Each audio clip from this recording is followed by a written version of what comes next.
Galatasaray'ın Singo'nun olası ayrılığına karşı gündemine aldığı isimlerden biri Mattia Zanotti. Ancak Zanotti'yi Singo'ya benzeyen bir sabek olarak düşünürseniz oyuncunun asıl değerini kaçırabilirsiniz. 23 yaşındaki İtalyan savunma çizgisine göre hızını ayarlıyor. Bek ile stoper arasındaki koridora forvet gibi giriyor. Ve bazı hücumlarda Lugano'nun en ilerideki oyuncusuna dönüşebiliyor. Savunmada ise rakibin ayağından sürekli top söken bir bekten çok, hızıyla mesafeyi kapatıp şutların önüne geçen bir profil. Üstelik Lugano da sol ayağıyla içeri yaklaşan Simignani'nin yanında kurduğu ilişki, Galatasaray'da Sané ile nasıl kullanılabileceğine dair önemli ipuçları veriyor. Fakat 1.73'lük boyu nedeniyle hava toplarında soru işaretleri var. Kendi yarı sahasında güvenli pas yerine driblingi seçtiğinde de takımını ciddi tehlikeye sokabiliyor. Peki Mattia Zanotti gerçekten Singo'nun alternatifi mi? Yoksa Galatasaray'ın sağ tarafına tamamen farklı bir oyun mu getirir? Hadi gelin birlikte inceleyelim. Zanotti'yi klasik bir sağ bek gibi izlemeye başladığınızda birkaç hücum sonra bulunduğu yerler kafa karıştırmaya başlıyor. Çünkü Lugano topu rakip yarı sahaya taşıdığında ilk refleksi her zaman çizgide kalmak olmuyor. Sağ bek ile stoper arasındaki mesafeyi kontrol ediyor. Savunma hattının ne kadar öne çıktığını takip ediyor ve koşusunun hızını buna göre değiştiriyor. Bu yüzden Zanotti'nin koşularında yalnızca sürat görmüyoruz. Aynı koşunun içinde yavaşladığı, savunmacıyla aynı hizaya geldiği ve pasın çıkacağı anda tekrar hızlandığı anlar var. Offside çizgisini yalnızca aşılması gereken bir sınır olarak görmüyor. O çizgiyle birlikte hareket ediyor.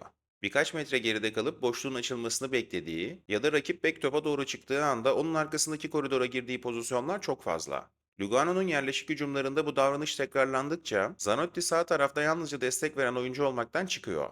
Bazı pozisyonlarda ceza sahasına ulaşan ilk isim o. Bazılarında ise takım arkadaşları hala pas bağlantısını kurmaya çalışırken savunmanın son hattına yerleşmiş durumda. Hatta topun oynandığı bölgeden uzakta başlasa bile hücum tamamlandığında onu takımın en ileri oyuncusu olarak görebiliyoruz. Üstelik pas her zaman ona çıkmak zorunda değil. Zanotti iç koridora hızlandığında rakip sol bek ya da stoper onunla birlikte geriye hareket ediyor. Bu hareketin topu alan takım arkadaşının önünü açtığı, savunmacıyı kendi kalesine dönük koşmaya zorladığı pozisyonlar da var. Yani koşunun değeri yalnızca Zanotti'nin topla buluştuğu pozisyonlarda ortaya çıkmıyor. Savunma hattının yönünü ve mesafesini değiştirmesi de Lugano'nun hücumu için alan üretiyor. Bu hareketliliğin arkasında ciddi bir fizik kapasite var. Geçen sezon ulaştığı maksimum hız saatte 34,6 kilometreydi. Ancak bence daha anlamlı olan bu hızı tek bir açık alan koşusunda göstermekten çok maç boyunca tekrar edebilmesi. 90 dakika başına yaklaşık 18,7 sprint yapması da bunu destekliyor. Zanotti bir kez bindirip geri kalan dakikalarda temposunu düşüren bir bek değil. Aynı koridoru defalarca zorlayabiliyor ve bunu maçın ilerleyen bölümlerinde de sürdürebiliyor. Yine de bu koşuların tamamı aynı biçimde gelişmiyor. Simignani geniş kaldığında iç koridora yaklaşabiliyor. Rakip sol bek topa çıkınca onun bıraktığı alanı hedefliyor. Savunma çizgisi geriye kaçtığında ise koşusunu hemen tamamlamak yerine hızını düşürüp pas açısını koruyor. Bu nedenle ceza sahasına girişi sadece atletizme dayanmıyor. Savunmanın hareketine verdiği küçük tepkiler koşunun sonucunu belirliyor. Zanotti'nin profilini asıl tanımlayan taraf burası. Bu yüzden formasyon kağıdında sağ bek olan Zanotti birkaç saniye sonra ceza sahasının içinde bir bitirici gibi konumlanabiliyor. Şu kesitte Zanotti koşuya başladığında savunmanın arkasındaki koridor açık. Fakat pas hemen gelmeyince aynı hızla devam etmiyor. Burada temposunu düşürüp son savunmacıyla yeniden aynı hizaya geliyor. Böylece hem offside'dan kaçıyor hem de pas açısını koruyor. Takım arkadaşı sonunda başını kaldırdığında Zanotti ikinci kez hızlanıyor. Savunma çizgisi artık geriye dönemiyor ve kaleci çıkmak zorunda kalıyor. Zanotti de bu çıkışı erken okuyup sert vurmak yerine topun altına giriyor. Bu pozisyon onun ceza sahası koşullarındaki forvet refleksini çok net gösteriyor. Zanotti'nin hücum koşularında dikkat çeken bir başka ayrıntı, ilk hareket tamamlandığında oyundan kopmaması. Top ona gelmiş olabilir, savunmacı araya girmiş olabilir ya da ilk servis geri dönmüş olabilir. Hücum sürdüğü sürece sağ koridordaki varlığını koruyor ve birkaç saniye sonra yeniden pas açısına giriyor. Bu yüzden Lugano'nun bazı ataklarında Zanotti'yi aynı pozisyon içinde iki ayrı rolde görüyoruz. İlk bindirmesi sonuç vermediğinde geriye çekilip pozisyonun bitmesini beklemiyor. Topun yeni yönüne göre tekrar hızlanıyor ve hücumun ikinci dalgasına katılıyor. Inter altyapısında aldığı Il Trattore lakabı da tam olarak burada anlam kazanıyor. Bu ifade yüksek süratten gelen geniş bir şeyi tarif ediyor. Zanotti aynı hücum boyunca temasın, yön değişiminin ve fiziksel mücadelenin içinde kalabiliyor. İlk koşuda rakibiyle omuz omuza mücadele ederken birkaç saniye sonra ceza sahasının başka bir noktasında yeniden pas istiyor. Savunma Zanotti'nin ilk hareketini durdurduğunu düşündüğü anda ikinci koşuyla yeniden cevap vermek zorunda kalıyor. Sağ taraftaki takım arkadaşları topu geri çevirdiğinde de yeni bir pas seçeneği hazır oluyor. Rakip bek bir kez daha yer değiştirmek, stoper ise kendi bölgesini bırakıp bırakmayacağına yeniden karar vermek zorunda kalıyor. Zanotti'nin sağ koridordaki etkisi ilk sprintte sona ermiyor. Pozisyon uzadıkça tekrar ortaya çıkıyor ve savunmanın aynı oyuncuyla ikinci kez uğraşmasını sağlıyor. Zanotti bu hücuma kendi yarı sahasından başlıyor. Rakip sol bek ile stoper arasında hızlanırken pas biraz öne düşünce kayarak topu ceza sahasındaki arkadaşına ulaştırıyor. Burada çoğu bek ilk görevini tamamladığını düşünüp yerde kalabilir ya da geriye dönmeye hazırlanabilir. Zanotti hemen ayağa kalkıyor ve ikinci kez pas istiyor. Top yeniden ona geldiğinde iki savunmacı çok yakın. Önce sağa yönelerek çizgiye inecekmiş izlenimi veriyor. Rakipler o tarafa kayınca kendi etrafında dönüp geriye çıkıyor ve sol ayağı için yeni bir açı oluşturuyor. Arka direğe gönderdiği top Simignani üzerinden merkeze taşınıyor ve hücum golle tamamlanıyor. Bu pozisyonda Zanotti'nin katkısı tek bir koşudan oluşmuyor. İlkinde savunma hattını deliyor. İkincisinde yeniden bağlantıya giriyor. Üçüncüsünde hücumun yönünü değiştiriyor. Il Trattore lakabının sahadaki karşılığı tam olarak bu devamlılık. Zanotti'nin top ayağındaki üretimini değerlendirirken ilk olarak ortalarına bakmak gerekiyor. Sağ çizgide yüzünü kaleye dönüp topu ceza sahasına gelişigüzel göndermiyor. Kafasını kaldırıyor, koşuların yönünü kontrol ediyor. Aynı bölgeden çıkan topların yüksekliği ve hızı bu nedenle değişebiliyor. Kavisli ortalarında altı pas çizgisini hedefleyebiliyor. Savunma geri çekildiğinde topu yerden ve daha sert gönderiyor. Arka direkte boşluk oluştuğunda ise servisin mesafesini uzatıyor. Bu çeşitlilik savunmacının tek bir orta türüne hazırlanmasını engelliyor. Geçen sezon 3 asist yaptı. Beklenen asist değeri 3.06 idi. Ortaya çıkan üretim hazırladığı fırsatların karşılığını dengeli biçimde veriyor.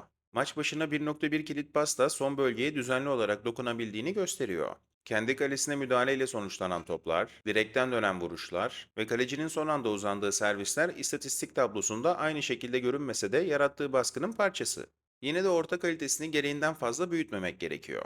Maç başına 0.6 isabetli orta ve %24'lük başarı oranı, iyi görüntülerin her ucunda tekrarlanmadığını söylüyor. Doğru adresi bulduğu anlar değerli. Hedefini aşan ya da kalecinin rahatça kontrol ettiği servisleri de var. Bu nedenle ortaları Zanotti'nin en güçlü destekleyici araçlarından biri. Profilin merkezine tek başına yerleşecek kadarsa istikrarlı değiller. İlk kontrolü de bu üretimi besliyor. Uzun topu çizgide yumuşatıp tek hamlede merkeze dönebildiği anlarda savunmanın karşısında yeni bir açı kazanıyor. Temas sayısını düşük tuttuğunda Lugano'nun hücumu daha temiz ve hızlı akıyor. Bu anlarda topu ayağında gereksiz yere tutmaması, ortayı veya pası savunma yeniden yerleşmeden çıkarabilmesini sağlıyor. Pas tarafında daha fazla çeşitlilik görüyoruz. Ceza sahasına yaklaşırken tek dokunuşla merkeze çevirebiliyor. Çizgiye devam etmesi beklenirken sol ayağına geçip savunma arkasına pas bırakabiliyor. İç koridorda ilerlediğinde ters kanattaki koşuyu da fark edebiliyor. İki rakip üzerine geldiğinde topu onların boşalttığı alana aktarması çevresindeki hareketleri takip ettiğini gösteriyor. Sol ayağı burada önemli bir avantaj sağlıyor. Doğal ayağı sağ olmasına rağmen yönünü merkeze çevirdiğinde hücum kesilmiyor.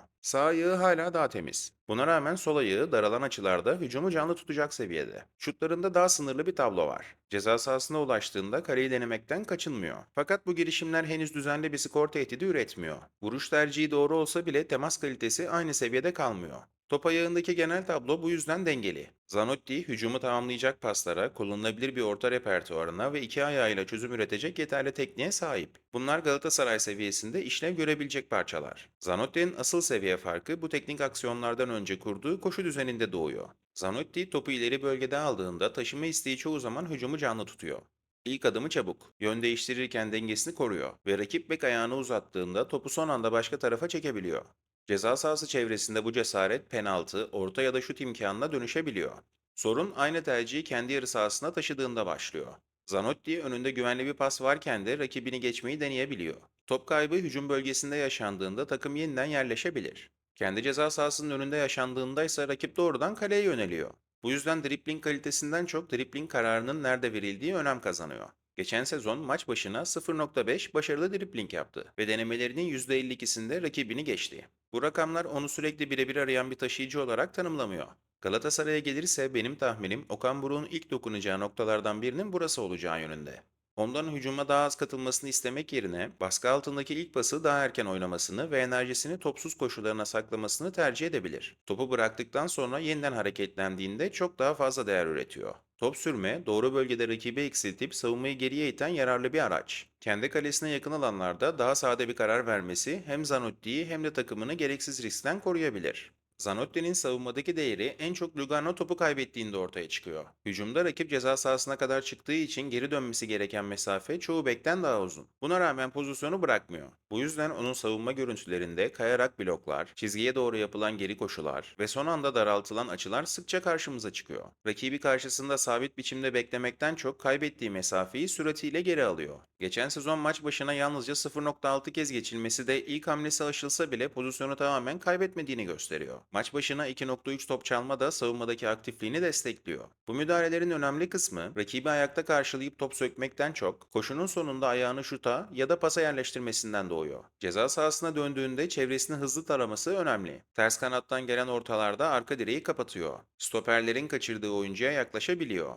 ve şut anında ayağını ya da gövdesini araya sokuyor. Maç başına 0,5 şut engellemesi görüntülerde tekrar eden bu davranışın istatistikteki karşılığı. Sağ stoper veya sol bek oynadığı anlarda da aynı refleksi koruması savunma görevini yalnızca alıştığı sağ çizgi üzerinden okumadığını gösteriyor. Bu agresif geri dönüşlerin bir maliyeti de var. Rakibe geriden yetiştiğinde temas açısını her zaman doğru ayarlayamıyor. Geçen sezon 2 penaltıya sebep olması hızla kapattığı mesafenin ardından kontrolü yeniden kurması gerektiğini hatırlatıyor. Zanotti'nin sürati kendi yaptığı hataları da örtüyor. Riskli bir pasın ardından rakibine yeniden yetişebiliyor ve ilk yön değişimiyle geride kaldıktan sonra şuta ayağını sokabiliyor. Bu toparlama gücü değerli. Fakat Galatasaray seviyesinde her hatanın ikinci bir müdahale fırsatı vermeyeceğini de hesaba katması gerekiyor. Savunma profilindeki daha belirgin sınır hava toplarında. 1,73'lük boyuyla maç başına 0,6 hava topu kazanıyor ve başarı oranı yaklaşık %49. Bu yüzden Singo'nun fizik gücünü ve arka direk hakimiyetini aynı ölçüde beklemek doğru olmaz. Onu güvenilir kılan ilk müdahalesinin kusursuzluğu kadar ikinci müdahaleye yetişebilecek enerjiyi sürekli koruması. Burada Lugano topu rakip yarı sahada kaybettiğinde Zanotti hücuma katılmış durumda ve kendi ceza sahasına dönmesi gereken uzun bir mesafe var. İlk olarak doğrudan topa koşmuyor. Rakibin hangi koridordan ilerlediğini takip edip şut açısına doğru çapraz bir hat çiziyor. Rakip vuruşa hazırlanırken Zanotti son adımını kayarak tamamlıyor. Ayağını topun önüne sokması şutun hızını kesiyor ve kalecinin pozisyonu kontrol etmesini kolaylaştırıyor. Savunmada sık gördüğümüz katkısı tam olarak bu. Hücumda bıraktığı mesafeyi hızla geri kazanıyor ve rakibin son aksiyonunu vücuduyla bozuyor. Zanotti'nin Galatasaray'daki olası uyumunu düşünürken sağ tarafta Sané ile kuracağı ilişki ayrı bir önem taşıyor. Sané sağ çizgiden sol ayağına doğru merkeze yaklaşarak rakip beki içeri çekiyor ve topu sürerek savunmanın dengesini bozuyor. Bu hareket Zanotti'ye dış koridorda uzun bir koşu alanı bırakabilir. Lugano'da Simignani ile kurduğu bağlantı bize benzer bir yapının ilk ipuçlarını veriyor. Simignani de sağdan içeri gelen sol ayaklı bir oyuncu. Simignani'nin top taşıma hacmi tabii ki Sané'nin gerisinde. Daha çok pas açısı yaratıyor, ara bağlantıyı kuruyor ve Zanotti'nin koşusunu besliyor. Sané rakibinin üzerinde daha uzun süre tutabildiği için Zanotti'nin hangi koridoru kullanacağı daha da kritik hale gelir. Sané merkeze yaklaşırken Zanotti çizgiyi doldurabilir. Sané geniş kaldığında ise bek ile stoper arasındaki kanala yönelip ceza sahasına eklenebilir. Lugano kariyerinde iki rolü de rahatça üstlendiğini görüyoruz. Sağ taraftaki oyuncunun konumu değiştikçe koşusunun yönünü de değiştiriyor. Topu verdikten sonra kenarda beklemiyor. Pasın devamında savunmanın arkasına yeni bir hareket ekliyor. Bu eşleşmenin iyi çalışması için tempo kadar mesafe de önemli. Zanotti çok erken hareketlenirse Sané'nin birebir alanına ikinci bir savunmacı taşıyabilir. Birkaç saniye sabredip savunmacı Sané'ye odaklandığında hızlanırsa çizgide ya da iç koridorda daha temiz bir çıkış bulur. Bu zamanlama Sané'nin top sürme alanını korurken Zanotti'yi de pas seçeneği haline getirir. Galatasaray açısından cazip ihtimal burada ortaya çıkıyor. Sané topu taşıyarak savunmayı üzerine çekerken Zanotti topsuz hareketle sağ tarafı genişletebilir. Ardından ceza sahasına ikinci bir koşu ekleyebilir. Simignani ile geliştirdiği alan paylaşımı bunun hazır bir örneğini sunuyor. Sané ile kurulacak ilişki ise daha yüksek hızda ve daha fazla birebir tehdidi içinde sınanacak. Bu pozisyon sağ taraftaki uyumun temelini gösteriyor. Zanotti burada şutu veya ortayı zorlamak yerine Simignani'nin önüne bırakıyor. Simignani sol ayağıyla uzak köşeyi buluyor ve Zanotti asist yapıyor. Sané ile kurulabilecek ilişkinin en anlaşılır Lugano örneklerinden biri de bu. Mattia Zanotti 2003 doğumlu 1,73 boyunda bir sağ bek ve şu anda FC Lugano forması giyiyor. İtalya U21 seviyesine kadar yükselmiş bir oyuncudan bahsediyoruz. Yani karşımızda yalnızca iyi bir sezon geçirmiş bir sürpriz isim yok. Küçük yaşlardan beri yüksek seviyeli yapının içinde büyümüş, gelişimi takip edilmiş ve milli takım basamaklarını istikrarlı şekilde çıkmış bir oyuncu var. Kariyer yolu da bunu destekliyor. Inter'den sonra St. Gallen'de düzenli maç ritmi buluyor. Sonra da Lugano'ya geliyor. Bence bu hikayedeki en önemli kırılma İsviçre dönemi. Zanotti için gelişimi hızlı hızlandıran şey yalnızca süre almak değil. Hata yapabildiği, o hataların ardından yeniden oynayabildiği ve oyunun tekrarının içinde kalabildiği bir ortam bulmuş olması. Inter'de forma beklemek yerine sahaya çıkıp gelişmeyi seçmesi bugünkü seviyesini daha anlaşılır kılıyor. Sürekli çalışan, aynı koridoru tekrar tekrar zorlayan, bir hücumun içinde birkaç kez ortaya çıkabilen bir sağ bekten söz ediyoruz. 2025-26'da tüm kulvarlarda 34 maça çıkıp 2760 dakika oynadı. Ligde 31 maç, 1 gol ve 3 asist var. Bu rakamlar tek başına olağanüstü görünmeyebilir. Zanotti'nin değeri skordan çok sağ koridora sürekli oyuncu ekleyebilmesinde ve takımın hücum ritmini diri tutmasında yatıyor. Transfermarkt tarafında Galatasaray, Porto ve Kulüp Brugge ilgisi görülüyor. Galatasaray bağlantısında özellikle Singo'nun olası ayrılığı sonrası gündeme geldiği konuşuluyor. Galatasaray için bu oyuncu Singo'nun birebir kopyası olmaz. Hava gücü, fiziksel baskısı ve arka direkteki hakimiyeti aynı ölçekte gelmez. Zanotti'nin getireceği paket çok daha farklı. Normalde piyasa değeri 5 milyon euronun üzerindeki oyuncular için video hazırlamıyorum. Zanotti hakkında bir anket başlatmıştım. Katılım çok yüksek olmasa da çoğunluk bu istisnayı destekledi. Ben de açıkçası buna sevindim. Çünkü bu video sayesinde yalnızca transfer gündemindeki bir ismi değil, gerçekten dikkat çekici bir sağ beki konuşmuş olduk. Galatasaray için doğru bir tercih olur mu? Yoksa Singo'nun yerine daha fiziksel bir oyuncu mu tercih edilmeli? Yorumlarda fikrinizi yazabilirsiniz. Videoyu beğendiyseniz beğeni bırakarak ve hype özelliğini kullanarak daha fazla kişiye ulaşmasına yardımcı olabilirsiniz. Yeni oyuncu analizlerini kaçırmamak için de kanala abone olmayı unutmayın. Scouting 35'e daha doğrudan destek olmak isteyenler katıl bölümünü kullanabilir. Scouting 35 analiz ekibi üyeleri her ay takip ettiğimiz liglerden bir oyuncu önererek aylık oyuncu seçimine katılabiliyor. Şimdi bitiş ekranında Lugano'dan Yanis Simiani analizini, aynı ligden Valmir Matoşe videosunu ve daha önce analizini yaptığımız transfer olmuş oyunculara yeniden baktığımız Scouting 35 arşivinden serisinin ilk bölümünü görebilirsiniz. Buraya kadar izleyen, dinleyen, vaktini ayıran herkese çok teşekkür ederim. Bir sonraki videoya kadar kendinize çok iyi bakın, hoşça kalın.